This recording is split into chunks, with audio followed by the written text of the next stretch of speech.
All righty, everybody. I got fancy.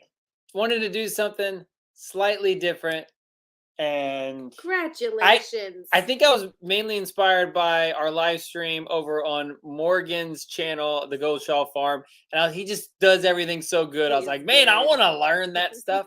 So, happy Monday. We're starting early because we're starting late and then early at the same time. We're starting late because we just couldn't. Happy daylight savings time is what we really should be saying. And then, so we scheduled it till 7, and then Georgia, started going a little nutty, and we're like, hey, let's see how much we can get of Kelly into this live stream. There's a good chance this child's going to be like, I don't believe in daylight savings. Give me my bedtime back.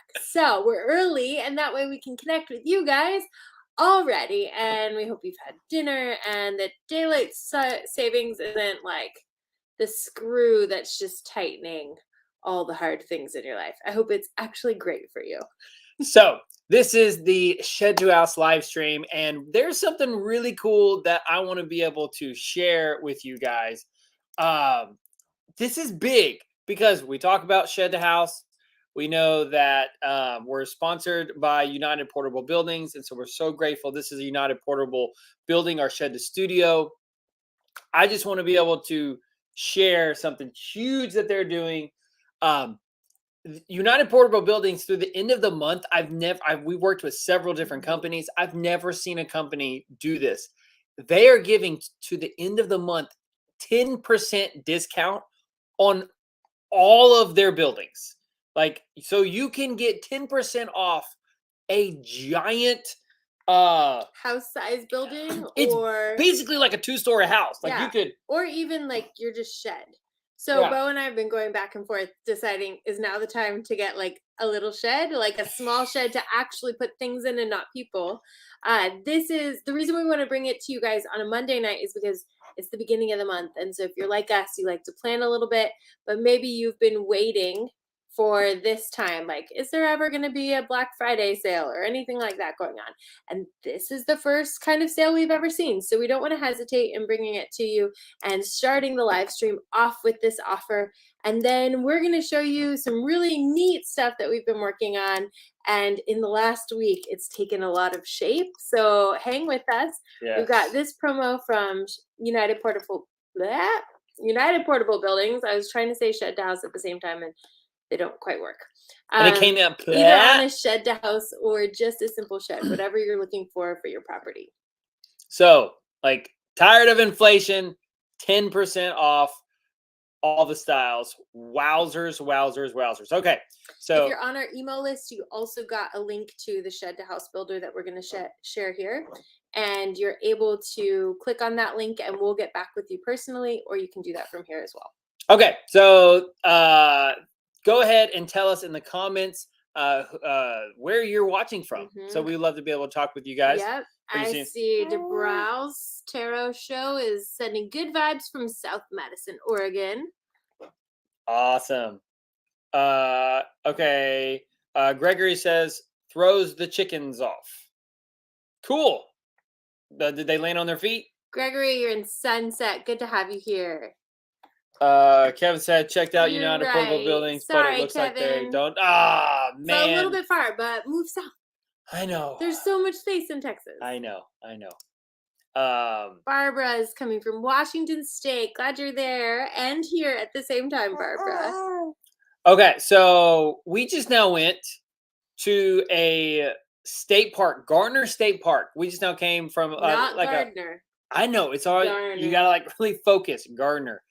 And what was your, like, in a homesteading mindset, what was your takeaway going to a Texas state park? I'm the wrong person to ask. Okay, I woke up on the second night and I talked to one of the teens that was with us from our homeschool co-op, and I was like, tell me it gets better. And he just kind of stared at me, and I said, do you not like camping? And he said, I like camping, I just don't like sleeping.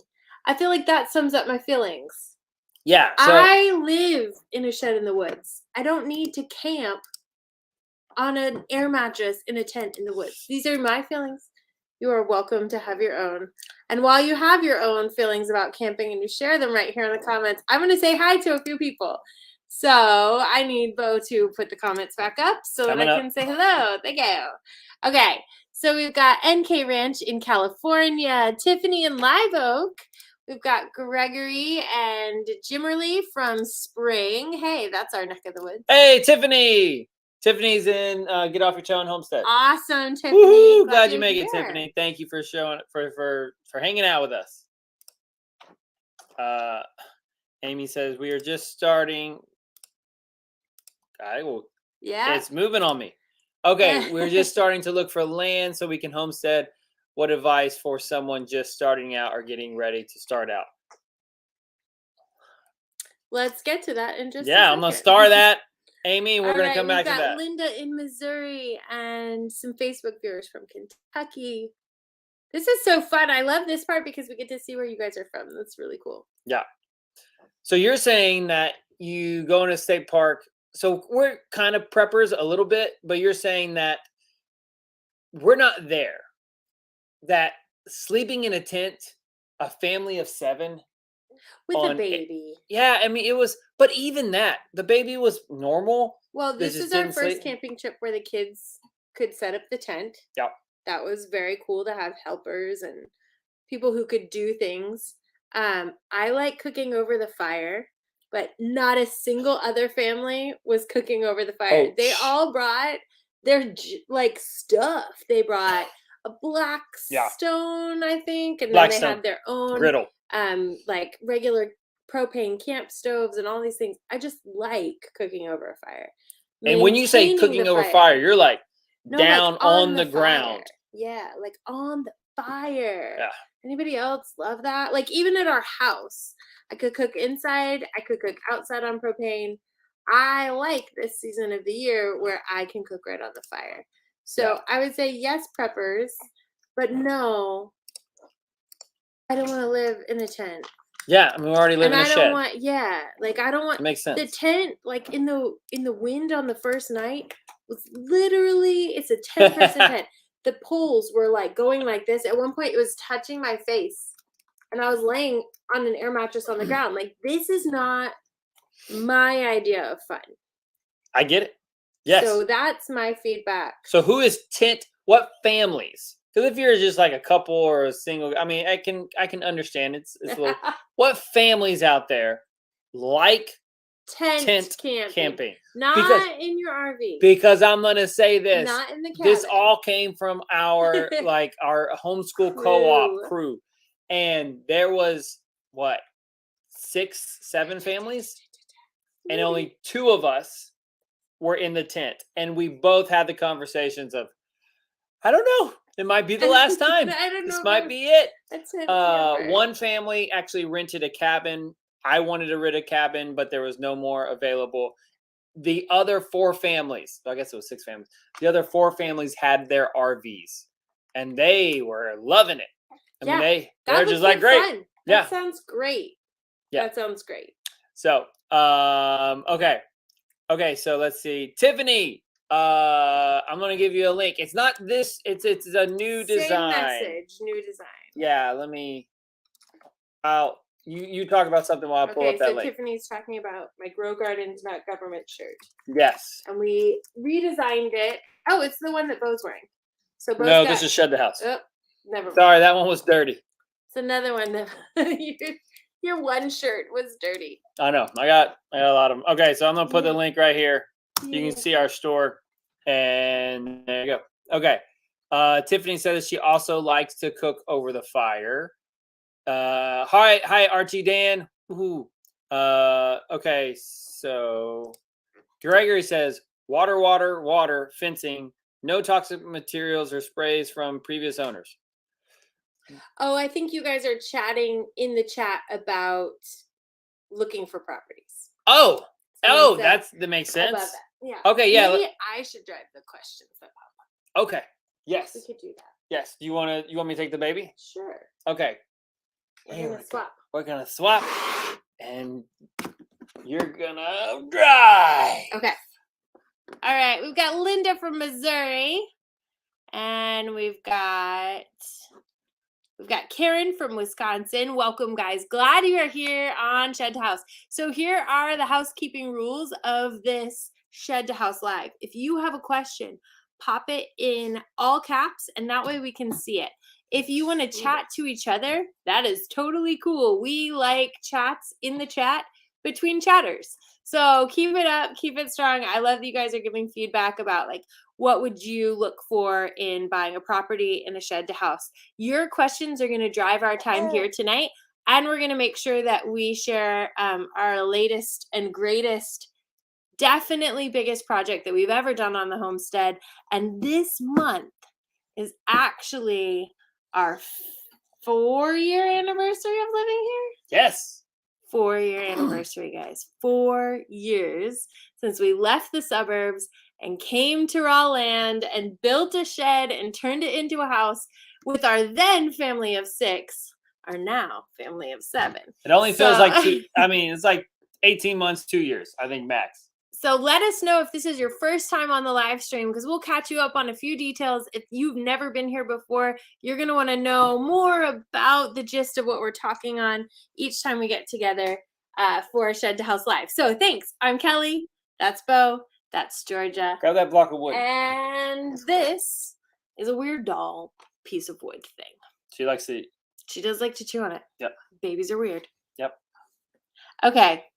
So let's see. Do you want to show them the big thing? Oh yes, let's show you the big thing. Let's show them the big thing. Okay. So I'm gonna try to do this. With a baby. I think that's it. Yeah. Okay.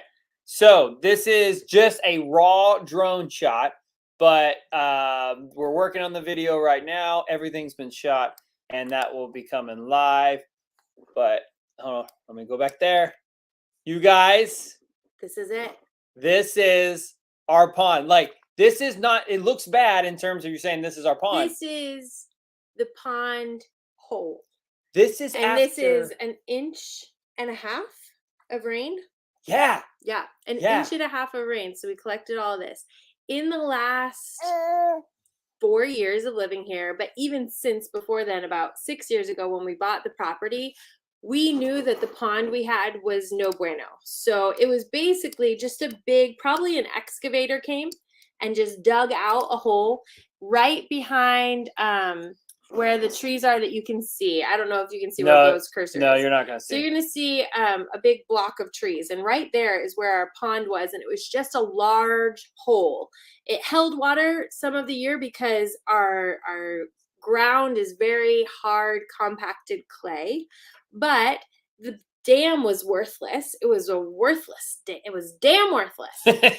And it was one of those spaces that just felt like there was potential, but not enough with what it was already. So we needed to create it into a more useful piece of property. And so we had a pond designer come out. That was probably the most fun about it, was talking with Anthony, who's been in our area since he was a child, had moved away, come back, done a bunch of different jobs, landed on this type of landscape design for ponds.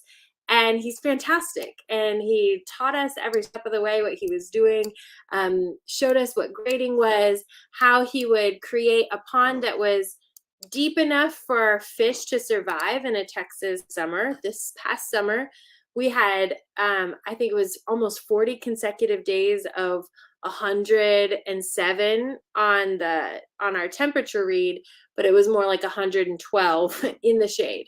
And then we had weeks and weeks with no rain. And so he was basically talking to us about how to drought proof our property with this pond. So it's an exciting, certainly the biggest project we have ever done. And we'd love to have your questions about like conserving water on, we're Georgia. Just going to be a loud mess over here. Conserving water on your property. You know, we've got the rainwater harvesting.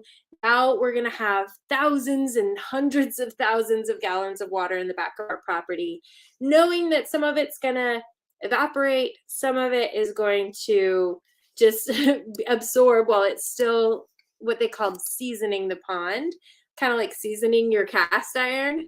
we're seasoning the pond. So we love your questions about water and building ponds. We're not experts, but we can certainly share our experience, because I feel like we just watched all the videos and read all the things and got our hands on every bit of information we could, and then spent our time out there while they were building this. And it's really exciting to actually see just 2 rainstorms, an inch and a half of water. I wouldn't even say it's like rainstorms, like just 2 rains. Yeah.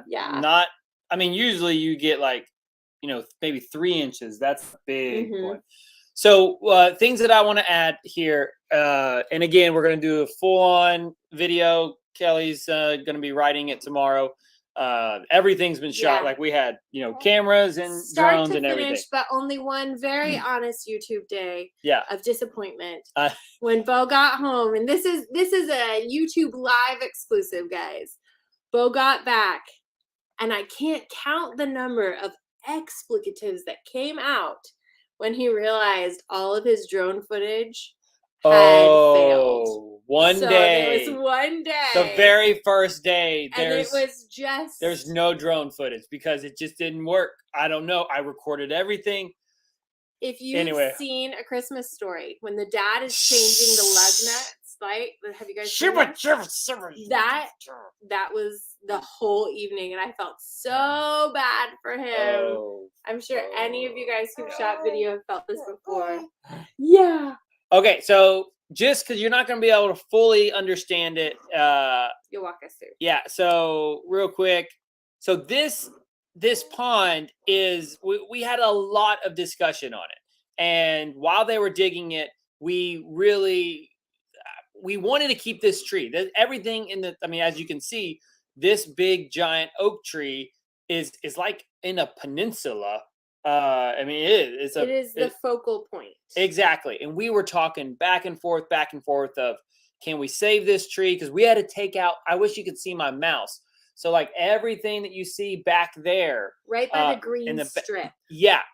That all was oaks. We had to take out. Well, oaks and willow and yopon. Oh, but what I'm saying is it was sad. Like it was a hard. Bo had to walk away. I did, because it hurt. Like, I mean, these are 100-year-old oaks, maybe. And it hurt, but we had faith that that this was going to be better for our property to sacrifice some of those. But it was this tree in the middle that there was we just couldn't take it out. And so our designer, Anthony, he didn't want to do it either. So, but there was one moment he goes, guys, I'm sorry. The tree's got to go. It's got to go. And I just, so he then figured out a different way. I'm trying to see how you can see it. Well, maybe we can describe it as you're showing. Yeah. Okay. So where you see in the left bottom of the screen, that's the deep end. So the original design was supposed to be that down the left part of your screen on this video, that was supposed to be about 12 feet deep. Unfortunately, around like that 12 feet, 13 feet, we hit what's called water sand. And he's like, I'm sorry, I can't go that deep. So he ended up having to actually go 14 feet deep. And then he brought all the clay back in. In the video, you'll see that this dozer had like these big old like claws on the back. And he said this is the hardest dirt clay that he's ever worked with, which is a good thing, because that actually meant that we did not have to have a liner, or we didn't have to have bentonite clay. So, but right around that 12, 13 foot, he actually hit some sand. And so the deep end is going to be about 12 feet deep. But the design of the pond is basically going to be like an apostrophe or a comma. So it's going to have that big spot down there at the bottom left, and then it comes up around the tree, and then into a shallow kind of beach entry. On the right side of the tree in this image, it's going to be where the kids can be in like the ankle deep and knee deep water for a long period. So that and Anthony's thing was, he was like very, very adamant. He's like, you have kids, every entry in this place is going to be as a subtle of we're not going to go sharp down. Right. So because you just want to have it safe for kids, we're like, thank you so much. Priorities. Yes, absolutely. And then Kelly has a lot of cool designs of what she wants over in that shallow area. Like you want to have some kind of like a rock beach or something like that. And then maybe we'll have some big old stones that the kids can like jump on, like walk on. I don't know if we can afford that. That's really expensive. Those big stones. Out of this, something that I just wanted to encourage people is there's a temptation to not do things until you can do it perfectly. I think you can get a lot of cool stuff started on your property, even in your shed to house, by just starting the process.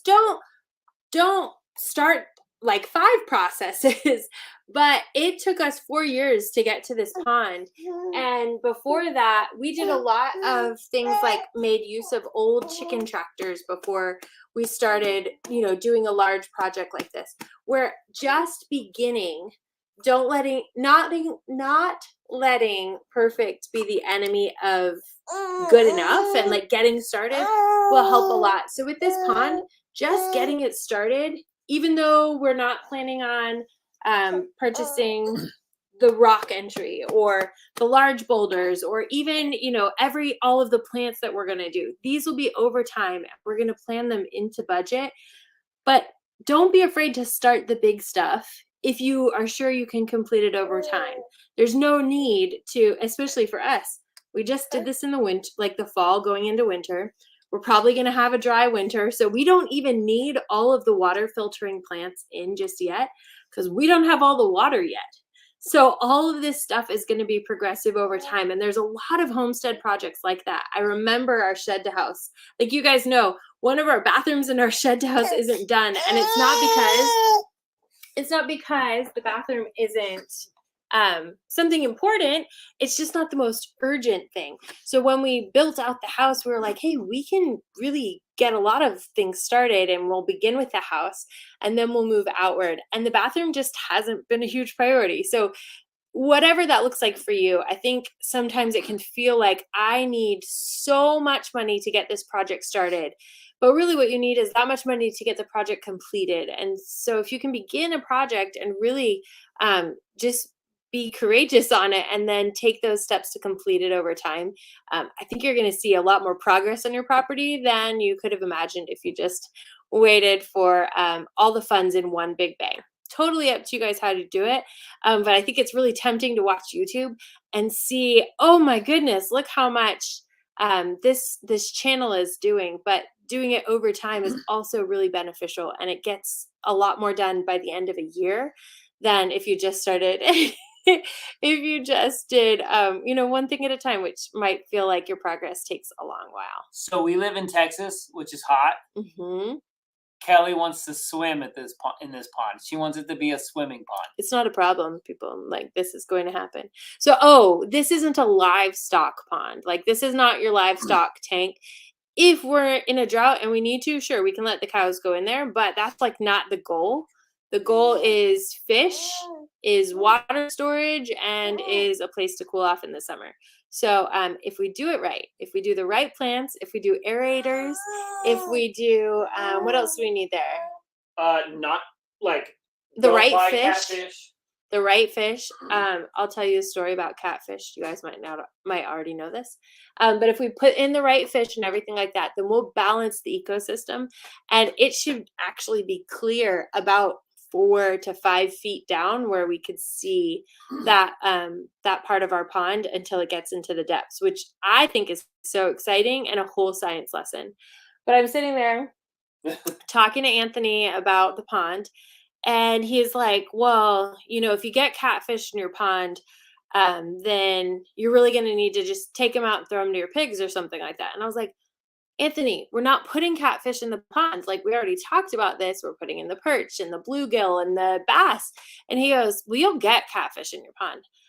And I just looked at him and I was like, how are we going to get catfish? And these were our conversations. Like, we were very candid at this point. We'd become very close friends. We had joked about Dumb and Dumber, like, here's where me and Anthony are. And he goes, Kelly, you will get catfish in your pond. The eggs come on birds' feet. He was like, in a pond where there's catfish, a bird will land in that pond, get the catfish eggs on its feet, fly to your pond, land in your pond, and leave the catfish eggs. And I was shook. My whole perspective on the order of the world was collapsing right before my eyes. I could not believe it. It's the birds and the bees, baby. So there you go. You can have catfish in your pond even if you don't stock it. And the reason we would take them out is because they muddy the water. And I just don't want muddy water. So do with that what you will. But you could have catfish in your pond even if you don't stock it. I'm loving the chat in the chat. So let me come back and answer a couple of questions.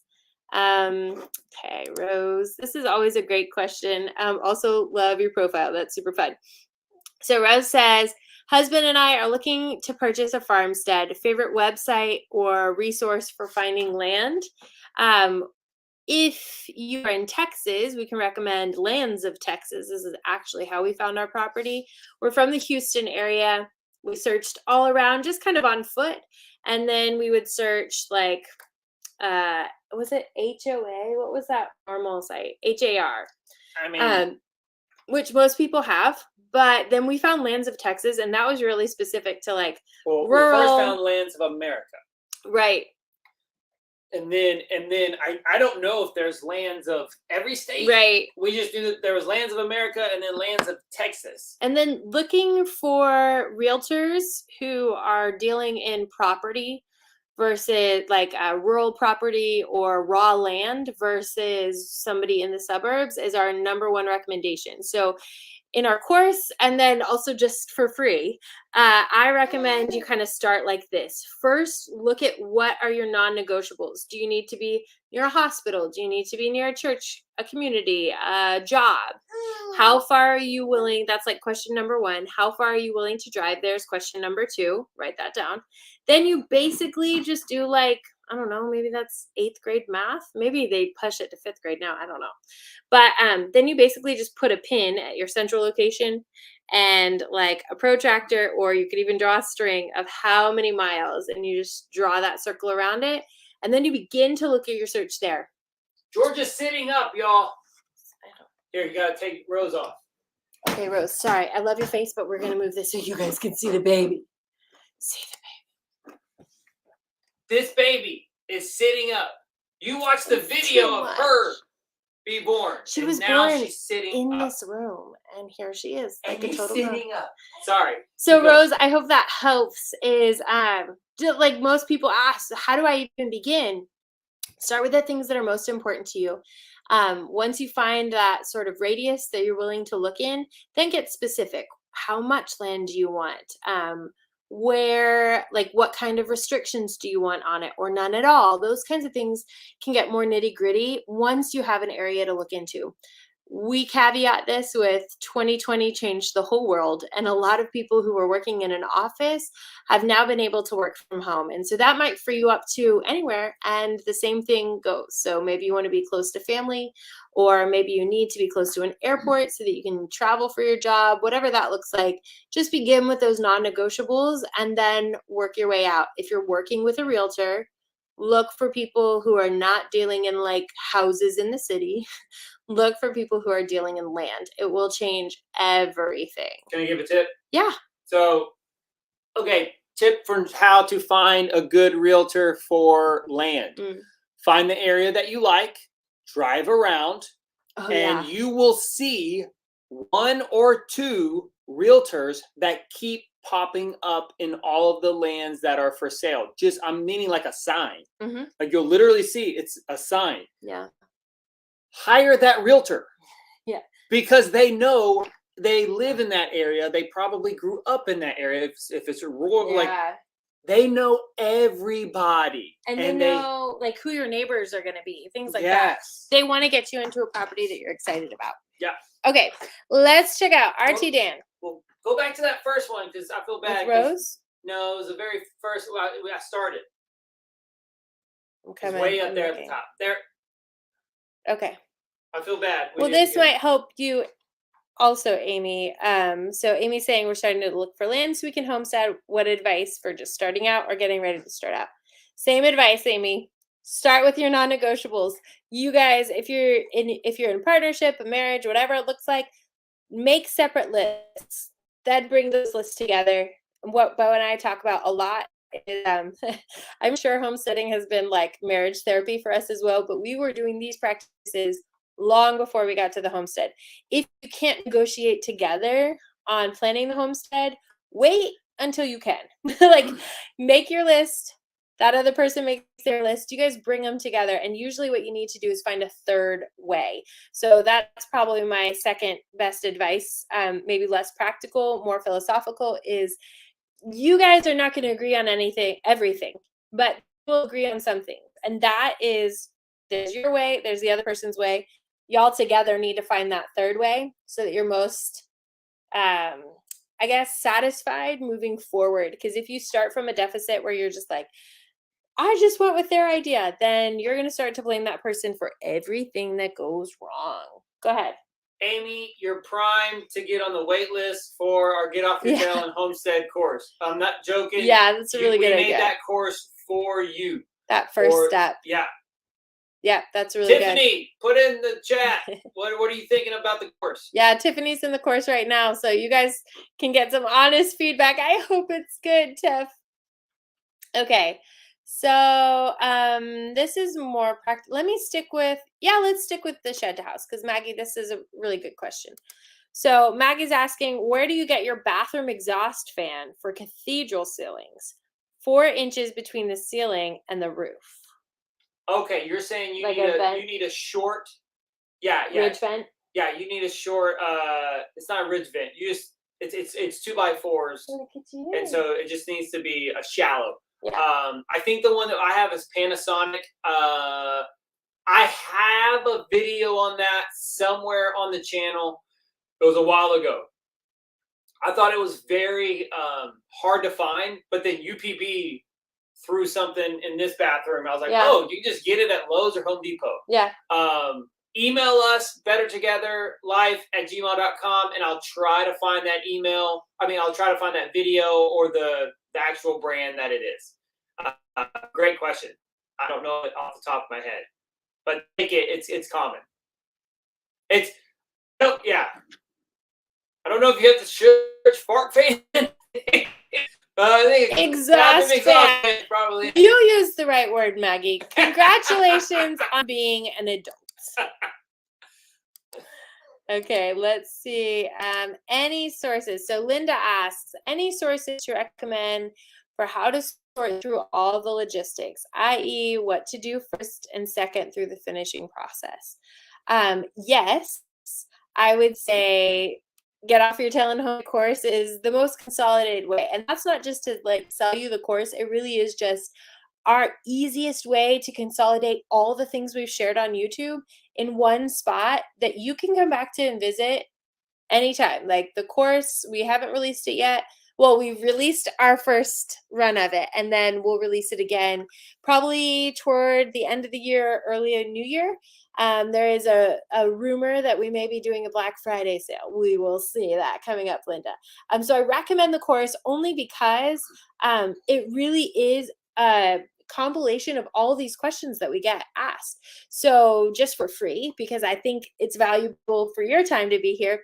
The sources to recommend would be obviously the course, and then just yourself. Like the exercise of going from the city suburbs to the homestead is so much about getting clear on what your vision is. Why are you moving there? What do you want to do on that property? Begin to ask yourself questions. And so ironically, you become the best resource for the steps you're going to take to get onto your property. You just need to ask the right questions. So right here is a really good place to start asking them. And the first thing you want to do is non-negotiables. What do you need to be close to?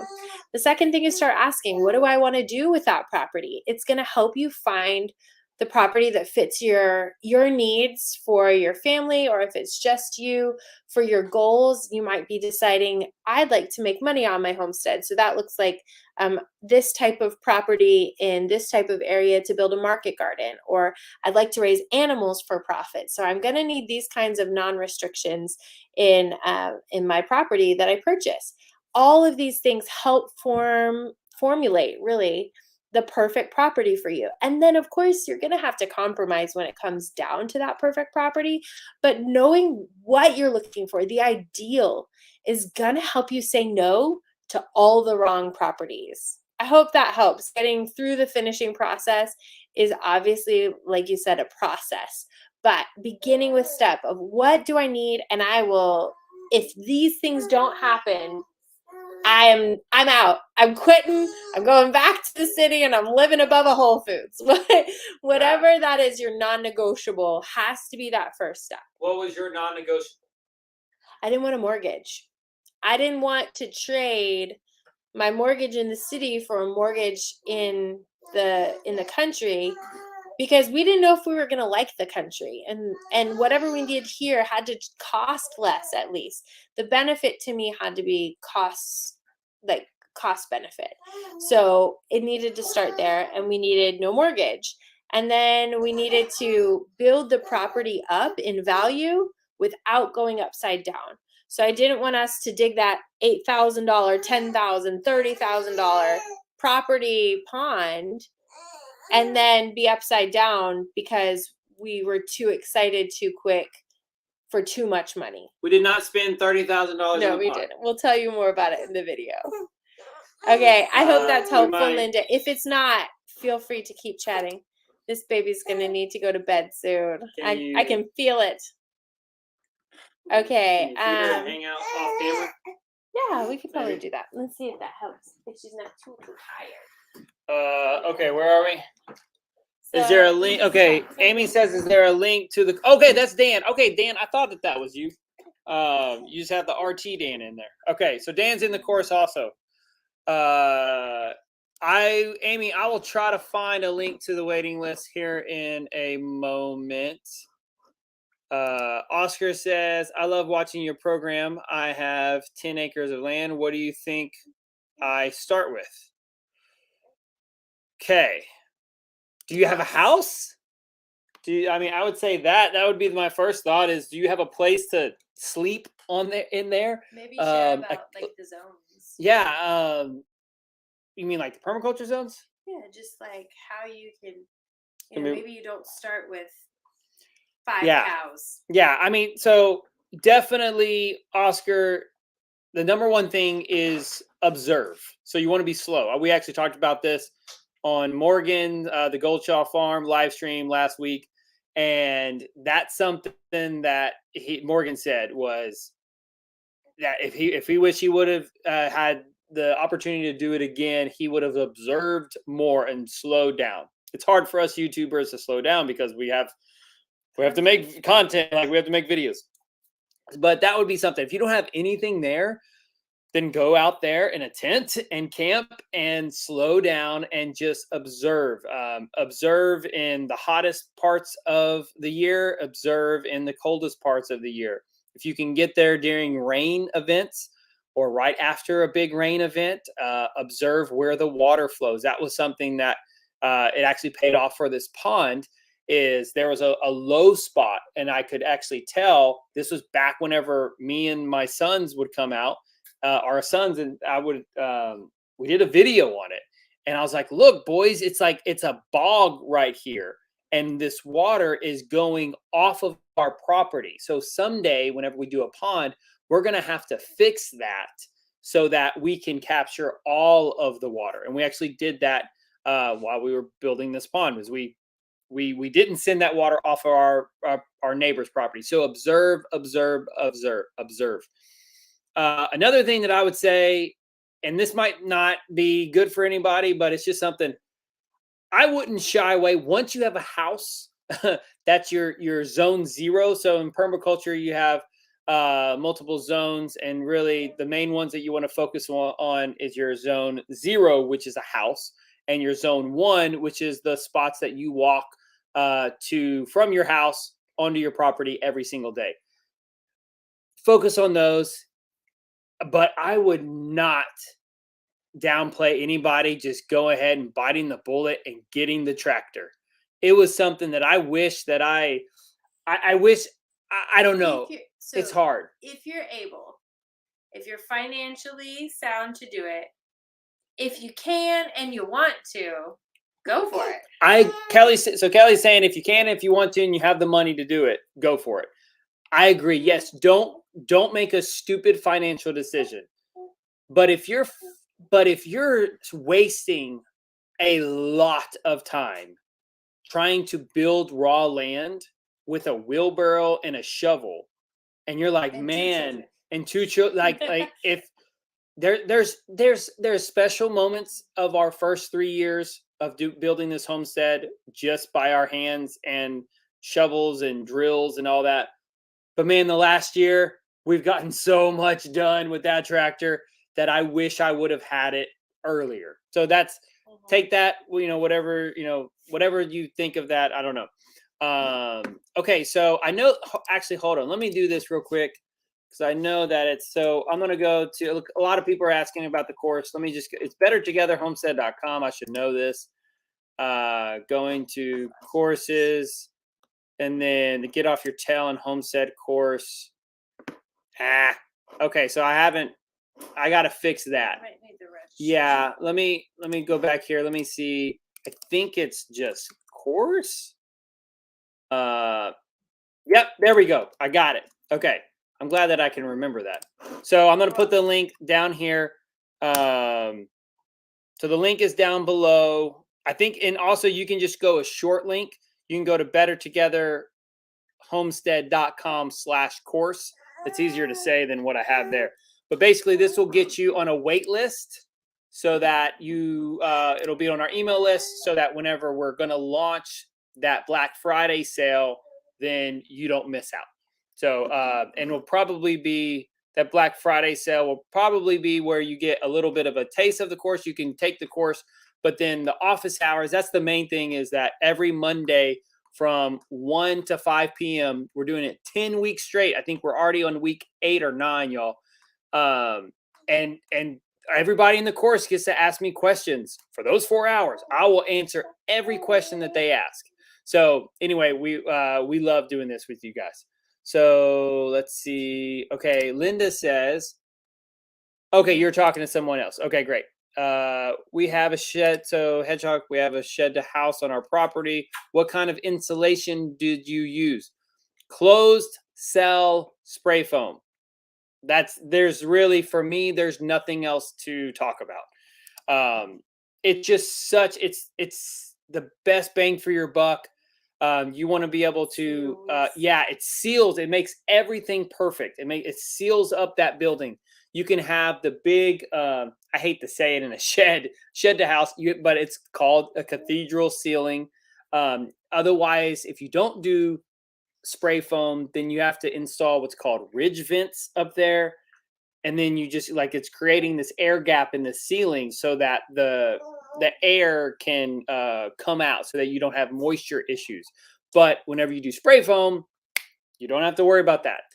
And then definitely, I just say the easiest thing is closed cell spray foam. There might be some installers that say that you can do open cell.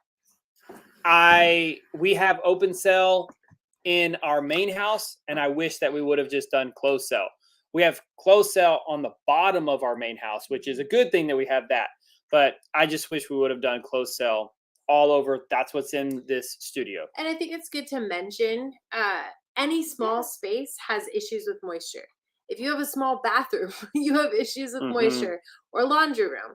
If you live in an RV or a shed to house, you've got to find wise ways to manage your moisture, and maybe that tells you a small home isn't for you. But if you're seriously considering this, you've got access to solutions for all those issues, and I think spray cell or closed foam spray cell spray foam, you guys, I've got to take more fish oils. That's a is really a simple way to feel confident about your space. Yeah, it's great. Okay, Tiffany's. We're not pushing the cord. Tiffany's saying we came on to tell you about 10% off. I know. Yeah, such good feedback. Loving the course. You guys have truly kept me on my new property. Had to go back a couple of months. Tiffany, you're not working. You're not behind at all. You're right where you're supposed to be. Yep, you're definitely on target. Wendy is also in the course. Course is awesome. Yes. Office hours are the best. Thank you, Wendy. We like the office hours. We get to talk with you guys so much. Gregory says, how do we do private chat? In the course, you can, like, you talk and we do office hours. So that's the best way to get direct access to us is in the course. So not pushing that, but or if you're looking for private chat here, I'm not sure how you do that. Private chat here, I don't know how to do that. Oh, on the right hand side, banners, it says private chat. Okay, what is that? Maybe you guys have the same. I don't know what that means. I've never actually hit that button. Georgia's I don't know what the private chat is. My hair. I feel like you have better options, honey. Okay, let's see. Okay, where are we? Okay, do we have any more? Okay, so we got everything. Yeah. Okay, Georgia is eating the hair. So we're going to wrap this up. Let me get you the link real quick because I forgot to do this in the beginning. UPB. So here is going to be the link so that you can build your shed. It's free. You just go here. It's a 3D shed builder. It's there in the chat, and you're able to find out exactly how much it costs. I'm not exactly sure if that price shows the 10% off right now, but it is legit 10% off. Like, guys, that means that if you get a shed that's a big old shed that's, I don't know, $30,000 that you save $3,000. That's a lot of money. That's a lot. Like, it's I don't know. I'm serious. We're thinking, yes. Do we need to get another building right now? I know. Yes. So I wanted to share. No, you're good. If you're doing this shed to house configurator, you have the direct way to connect with us. We can do it either email or phone. We'll get an email to follow up with you. So there's no pressure to do the shed configurator and then get started right away. Like, this can be a conversation. But if you've been on the fence and you're like, I've already done the shed configurator, I've already started thinking and planning on where this building's going to go on my property, whether it's a shed to hold your tools or a home to hold your family, this is worthy of your time to look into this deal. So if this is something you guys have been on the fence about, don't hesitate to get that going now, because the end of the month is going to come sooner than you think. Exactly. Okay. Why don't you go I'm gonna go through a couple of the. This very teething child. Is she distracting you? Well, no, but we didn't answer all of the. Yeah, go for it. The pond questions. That sounds good. Everybody say bye to Kelly and Georgia. Good night, guys. Thanks for chatting. It's so fun. All right, Georgia, I'm taking you to bed. Yes. Okay. So Gregory says, are you going to fence the pond for animals and kidlets? Yes. Yes, for animals. For the kids, it's a very good question. Maybe. I might even just do it's smart. Like, it's stupid not to, and it'd be stupid for me not to just not even put in electric fence. Like, I can do 2 strands of electric wire, and a kid's not going to go through that. And I just have a gate or something. So it's yes, I'm going to do it now. Done deal. That'll keep the cow. That's one extra barrier for the cows to get to not get in there, and also to keep the kids out. So I just haven't actually gotten that far to even think of that. So thank you so much, Gregory, for reminding me that. Going to do that right away. Hedgehog Homestead says, shared you guys on your community tab. Thank you so much. I appreciate that. That's awesome. Thank you. And also, I love your little logo. I love hedgehogs. That would be cool. Okay. It all said you hate whenever the drone footage doesn't come out. Yeah, I had to switch the SD card, and I'm just so bummed. I'm so like sick to my stomach. I can't believe it. Okay, so what book did you use for water collection? Gregory, I didn't use any book. I just went for it. I did. I just like, hey, let me just figure it out. We had our permaculture designer come and help us with that because he had done a couple before. So that certainly helped. And then so yeah, maybe. So I don't want to be cocky. I had my permaculture designer come and help me do that. But once we did it, it was really basic. I will say this: I took a course because our county, like I think it's like a couple of counties around our area, it comes out of Texas A&M. They did a rebate for rainwater harvesting, and all you had to do is you went and took a course. It was like a 2-hour course on how to do rainwater harvesting, and they gave a rebate. They gave a really fat, awesome, amazing rebate. They gave $3,000. No, sorry. They would rebate you $1 per gallon up to 3,000 gallons. So my entire rainwater harvesting main system are two 5,000 gallon tanks. So a total of 5,000 gallons, two 2,500 gallon tanks, total of 5,000 gallons. We got gutters, we got the tanks, we got the pad, and we got all of the pipe that goes from the gutters to the tanks. It cost us $3,000 and $3,040. I got my thing. I built it. I called the ag exemption people, and they came out to do an inspection. They said, "Yep, you're approved. In about a week, you will get a check for $3,000." And it was real money. I put it in the bank and in cash. I was like, "How is this possible?" I've told everybody, all my friends around here, and nobody has taken us up on this. I cannot believe it. So all of that, I took that course. It was super basic. Like rainwater harvesting is not hard. It's super simple. Now, drinking the rainwater, that's a little bit more complicated. Using the rainwater in your house, that's a little bit more complicated. I would probably just hire a plumber to do that. Okay, so let me keep on going up here. Okay, Dan says, are you guys putting in solar fountain or hardwired in? I think what we're gonna do is, I think I'm gonna. I don't know. I don't think we're gonna do a fountain. I think what we're gonna do is just aeration, and solar powered is insanely expensive to do aeration. I don't understand. So there's got to be something that I'm missing. Dan, maybe you can help me out. I got to figure that out. Maybe I'll actually write into Jack Spirko's expert council to ask, hey, I got a pond. I don't have access to it. How do I get solar just to power these aeration things? Because man, when they're selling it, it's crazy expensive. So these things say that they don't want you to run an extension cord. That would be fairly easy. And if we build another house, it'll be closer to the pond. And then maybe I could just run some kind of hardwire plug down there. I'd like it to be hardwired so that I don't have to worry about it.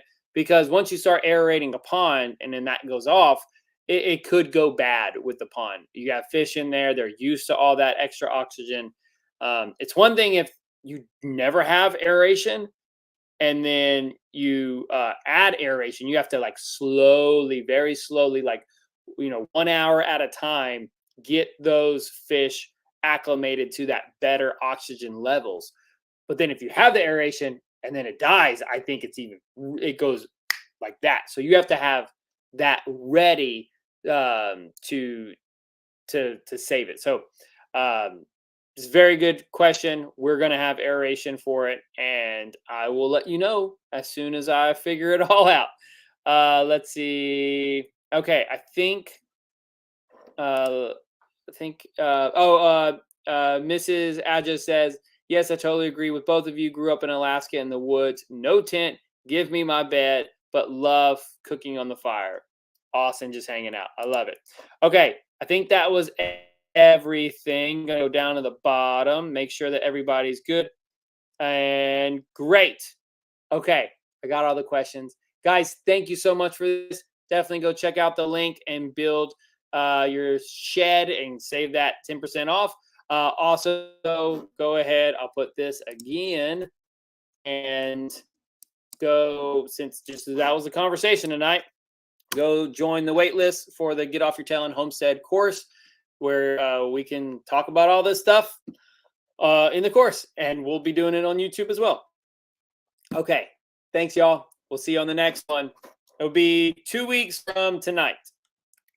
Good night, y'all.